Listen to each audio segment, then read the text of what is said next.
Good morning, everybody. Right, so who's going to start?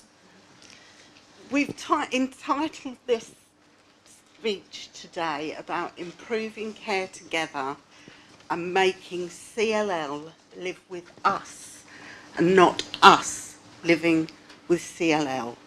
And the whole thing of the two hands at the bottom, we want you to know, is quite deliberate because that's meant to represent us with our medical teams and our support teams working together to deliver better care for us. If we all communicate better together, then we will undoubtedly have better qualities of life. Liz and I have been friends and work colleagues for 38 years. We've had laughs, we've had tears, and we're resident on the Isle of Wight. But the biggest thing is that CLL has touched both our lives. Sadly, Elizabeth was widowed earlier in the year. She lost her husband to CLL. But we aim to share our stories and try and leave you with what we try to have on a day-to-day basis, which is a half-full glass. It's very easy when you're feeling tired or you're suffering the symptoms of treatment or you're suffering the symptoms of the disorder that you feel half empty. But we have to dig deep and be half full. So we'll be bringing the half full glass up again later. I don't know that's come out very well, actually. This is how we met. We both worked in the same hospital. Sue was a medical physics technician and I was a ward sister. And at a party, both a little bit tipsy, Sue was talking about her brownie pack. And I said, oh, I can help you with brownies. I used to do Cub Scouts and I'll help you. Is this working? And so hence, for 7 years, we ran a brownie pack together with some very angelic-looking girls there that we did all sorts of things with. We took them to jamborees at Crystal Palace and the changing of the guard and had lots of great fun on pack holidays and things. So that's the start of us. But my story, my husband Lester was diagnosed with chronic lymphatic leukemia in 2001 and was put on watch and wait. I have to read, I'm afraid. I can't talk off the top of my head like Sue does. He was retired from work and he became an active house husband. He washed, cleaned, cooked, while I went to work full time. We had many European holidays and we had a really good life. In April 2017, he had sepsis caused by an undiagnosed kidney stone, or an unknown kidney stone, and that was very badly mismanaged, and the treatment for that was delayed. And that's what caused his leukemia to transform to a high-grade lymphoma and possible Richter's syndrome. In October 2017, he eventually got the stone treated, but was very, very unwell and started on R-CHOP chemotherapy, which was given 3 weekly. He had 4 of the 6 prescribed cycles, and he was never a good patient, having never been in hospital before the kidney stone in his whole life. He was frightened, he was vulnerable, potentially hostile as a patient, but the outpatient nurses and the staff on the chemotherapy unit were professional and exemplary, and he became very secure and very safe in their care. During chemotherapy, Lester was admitted during the 2nd week of the cycle with neutropenia, from a chest infection or a UTI. He had sepsis or anemia. And it was evident that his heart and kidneys were also causing complications. These times were quite harrowing for us because he was quite a hostile patient. He hated me ringing 999 when he needed to have treatment, and we argued a lot. The ambulance crews got very used to me saying, "We're not speaking." And they'd go up to him and say, do his observations and say, "Lester, we need to take you in," and be, "Fine, okay." Could kill him. He sadly, though, after the 4th cycle of chemotherapy, he was admitted to hospital with failure of other major organs, really. He didn't have a temperature when he went in, but he died on ITU on the 8th of January this year. However, it was on he went in on a Sunday night, and it was a Monday morning he died, and it was the best weekend that we had had together since the transformation to the lymphoma. We'd had a great time. It was just after New Year. Our goddaughter had been down to stay. They'd been rowing over a box of black magic together. We'd watched some TV that he wanted to watch. He'd been sipping on a glass of rum. He'd been speaking on the phone to friends. And when he went to bed that night, he said, "That's the best weekend we've had for ages." So I only have good memories of that, really. While at the hospital, and Lester was in A&E and very poorly, at 4 o'clock in the morning, the doctor said to me, "You need to phone someone."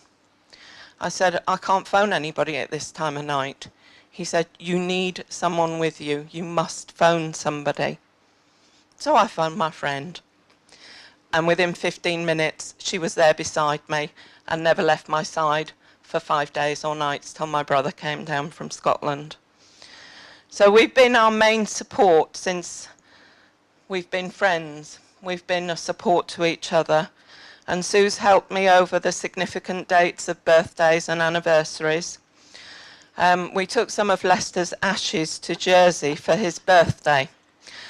It was a place where we'd had many lovely holidays since his diagnosis, and we put some of his ashes on St. Owen's Beach, if any of you know Jersey, 5 Mile Beach, and it's where we always used to go and have an ice cream. So he's having an ice cream on St. Owen's Beach. I'm now there to support Susan since she commenced on some new treatment, and we take care of each other. The inpatient care that Lester received at our local general hospital was poor. However, he made me promise not to complain, as he didn't want to be an awkward patient. And Sue and I are actively working to change the things at the hospital for chemo patients, which is all another story, but it's the main reason why we want to get a support group set up on the Isle of Wight and why we're here today.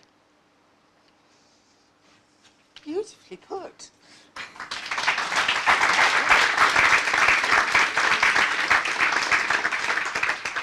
I think Liz will forgive me for saying that the trip to Jersey was both full of laughter and tears, and we had Liz when I asked what she had in the box, she had a little box with Lester's ashes. She told me that it was his gouty toe that we were taking to Jersey, and we took him. We're going to make a book of his journey, but obviously when we had him on the aircraft, we asked the stewardess if he could have a seat with an oxygen mask, even though it was a bit late. Wish we did, didn't we? Yeah. So we had lots of laughter, but then we sat on the beach on his birthday with a bottle of Malbec, a birthday cake, cried our hearts out, and shed the ashes, didn't we? Yeah. So, you know, it just goes to show you that a half full, half empty glass can be half full. So over to my story. I was diagnosed with CLL in 2014 at my local hospital, and was put on the dreaded watch and wait. My situation was complicated by the fact that I'd also been diagnosed with rheumatoid arthritis. And so therefore the blood test results came back and at times were confusing. And at the time at the hospital, we only had locum haematologists and locum rheumatologists, and so I felt I was yo-yoing backwards and forwards between the two departments. As Liz mentioned, we worked together years ago at St Helier Hospital in Carshalton, and so I knew of the Royal Marsden, and actually some of the old haematologists from the Royal Marsden daughters were in our brownie pack. So I decided that probably I would go to my GP and ask for a referral to the Royal Marsden, which is exactly what I did. Having been referred to the Royal Marsden, I'm going to use one word to describe how it's made me feel. It makes me feel safe. I've been there, I've had FCR treatment. Sadly, the FCR failed some months ago and I'm now on ibrutinib. Suffering one or two bits of ups and downs with ibrutinib, but you know, hey, we have to get our head down, lift our chin up and get on with it. Half full cup again. It's a much shorter story than Liz's, I think, because we're still on it. We're still on it. We're on the path. You know, we are working towards the success. I know from the team that managed me, and Dima's one of them, I'm proud to say, that you know, there's a bright future ahead. And so my part of this partnership from the beginning is to keep myself fit and as healthy as possible so that the physicians and the nursing staff can throw at me what they need to throw at me, because they have the chemistry and they have the expertise. It is a partnership. It is my duty in that partnership to make sure I'm well enough to receive what they need to give me so that they can get the best possible outcomes.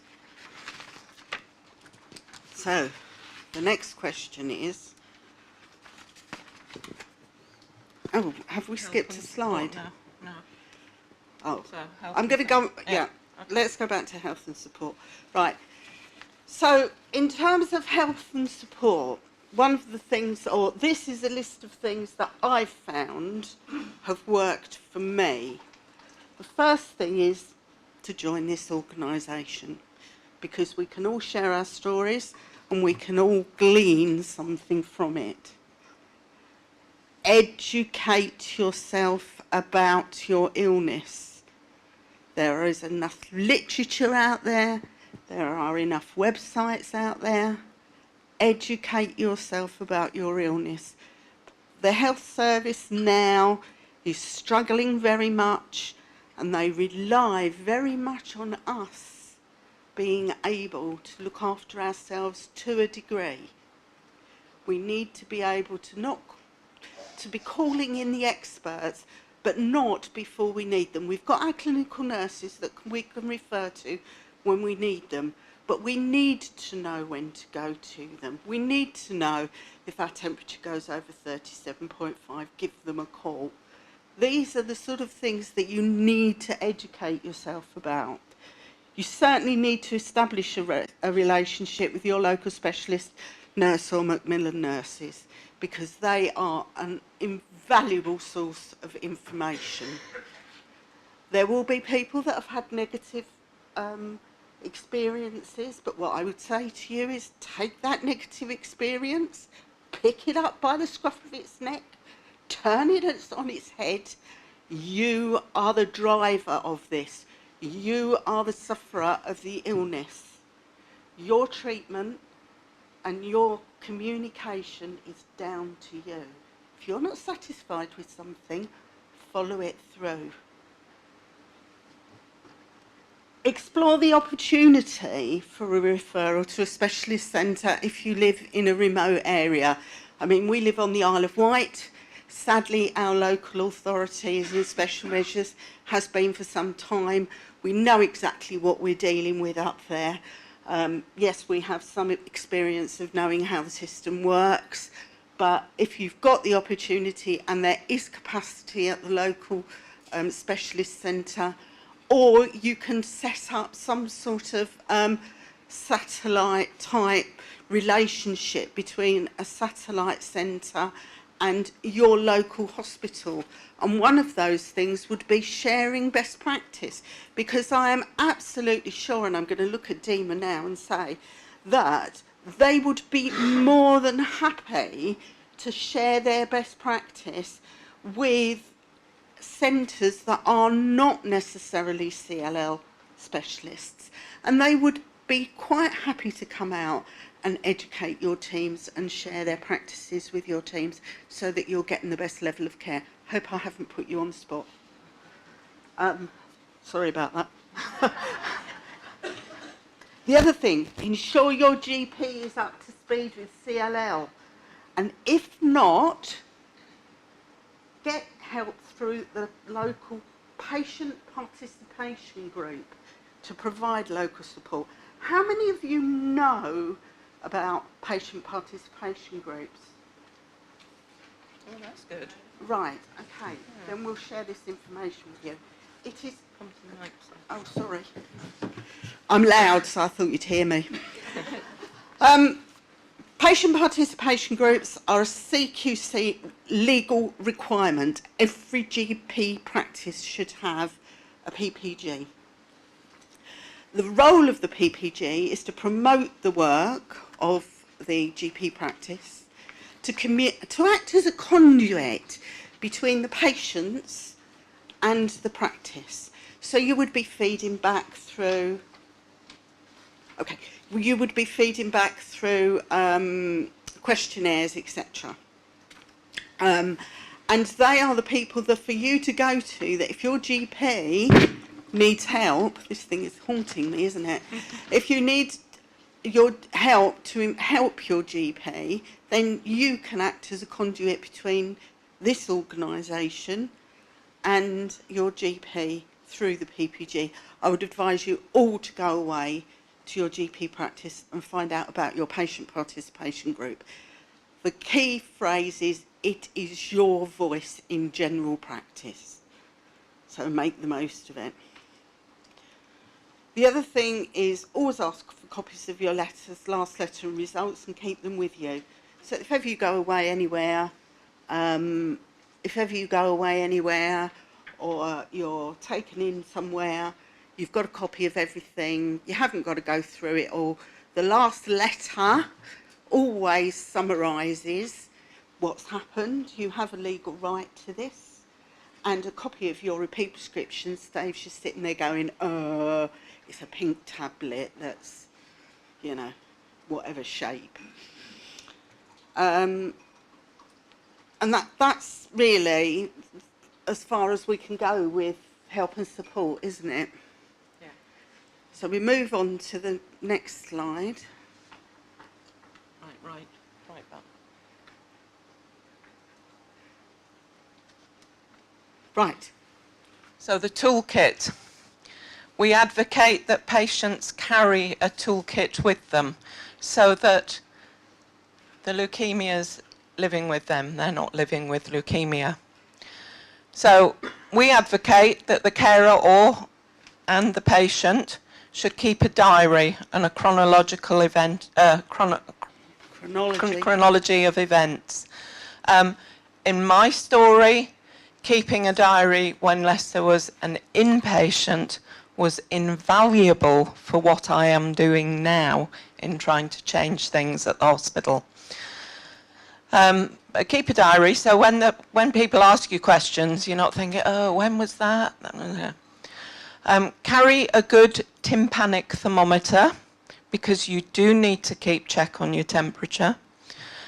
Blood pressure machine, have one at home so you can check your blood pressure, especially dependent on what medications that you're taking.